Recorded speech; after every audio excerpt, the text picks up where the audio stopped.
批分別支持同反對開展國教科嘅團體，同時喺政府總部廣場集會。警方用鐵馬分隔兩批人，期間仍然係出現零星對罵。反國教科大聯盟話有6000人參加集會，而支持國教科嘅團體亦都聲稱有2000人。警方就話分別有2400同580人。黃海寧報導。支持同埋反對國教科嘅團體喺政府總部外面打對台，人最多嘅時候逼到去廣場外面嘅馬路。警方用鐵馬陣將兩批人分開，喺廣場上楚河漢界，中間設緩衝區，有保安員把守，壁壘分明。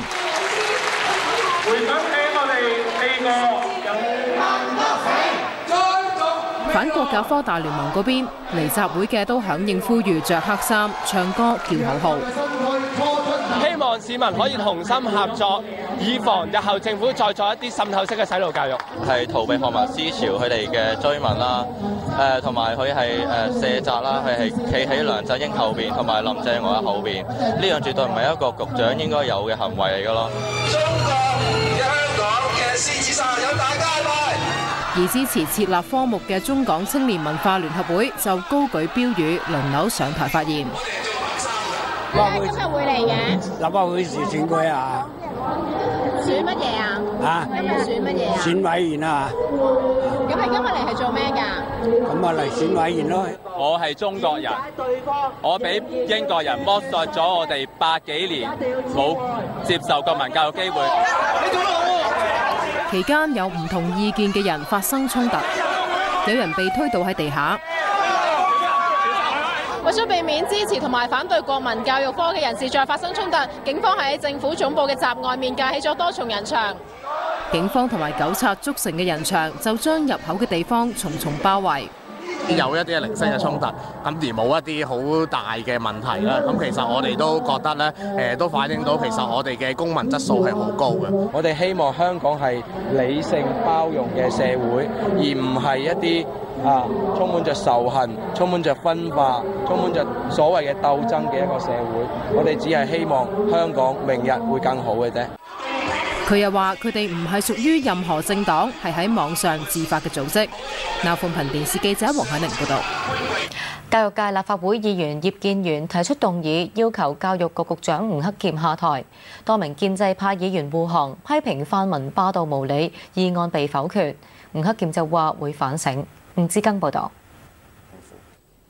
新一屆立法會首個動議辯論，由教育界議員葉建源提出，要求教育局局長吳克儉就強推國民教育問責下台。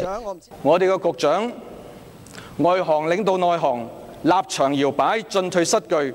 吳克儉先生必須承擔佢政治責任，引咎下台。多名建制派嘅新議員紛紛為吳克儉護航。咁啊唔推咪唔推咯，你使唔使炒咗佢啊？呢一啲係咪叫做專制、無理、霸道嘅行為呢？葉議員做咗現代嘅秦始皇，焚書坑儒，企圖焚毀所有國民教育嘅課本，坑殺所有支持國民教育嘅官員同埋倡議者，大搞政治恐慌，唯恐天下不亂。有建制派議員認為吳克儉唔使落台，但就要道歉。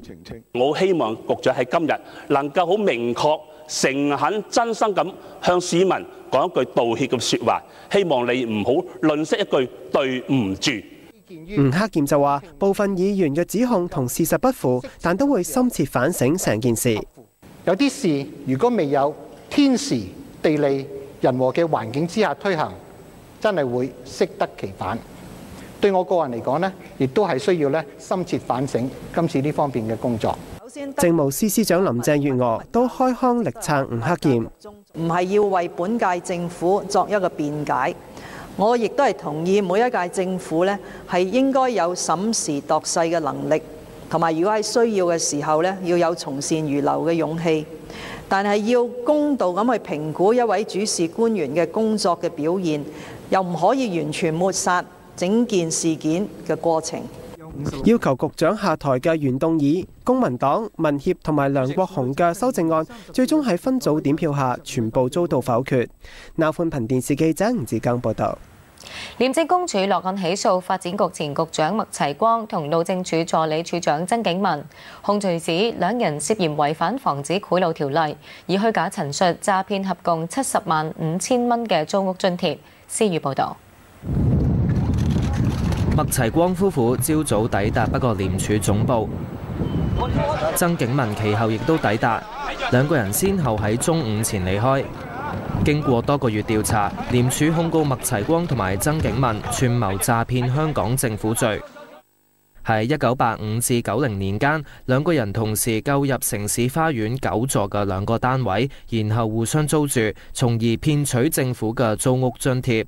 廉署指兩個人涉嫌騙取超過70萬蚊，麥齊光騙取咗26萬，曾景文就44萬5千蚊。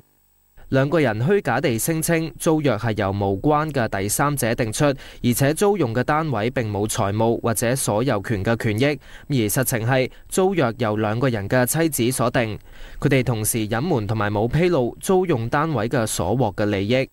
麥齊光被另外加控2項罪名，廉署指佢喺86至88年間，身為土木工程署工程師，使用租屋津貼申請書嘅時候作出虛假陳述，意圖欺騙政府；而曾景文就喺86至90年間，以同樣方法使用3份申請書作出虛假陳述，意圖欺騙政府。至於兩個人嘅太太冇被落案起訴。